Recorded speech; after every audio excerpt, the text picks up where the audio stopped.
మామూలుగా ఏంటంటే పరోక్షంగా లైక్ నేను మీ గురించే మాట్లాడతాను, మీకు తెలియకపోవచ్చేమో కానీ మీరు నా గురించి ఎలా మాట్లాడతారు, ఏం మాట్లాడతారు నాకు తెలుసు, నాకు ఐడియా ఉంది. కలిసినప్పుడు ఎలా ఉంటాం అనేది వాళ్ళకి తెలియదు కదా. అవునవును. అందరూ ఉండగా కూడా మీరు నన్నే రవితేజ ఎక్కడ అని అడిగిన సందర్భాలు ఉన్నాయి. అవును. మన వజ్రోత్సవం దానికి పాట సాంగ్ అడిగారు మీరు.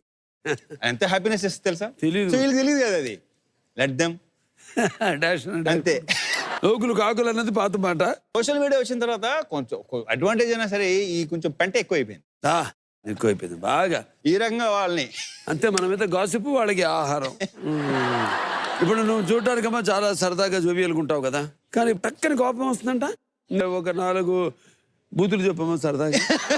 కానీ నేను బూతులు మొదలు పెడితే సస్తారు కానీ కోపం కాదండి, చిన్న బుర్ర తక్కువతోనే. Just can't stand stupidity. నాకున్న చిన్న ప్రాబ్లం ఉంది. అంటే మారలా, సేమ్ టు సేమ్ నాకు అంతే.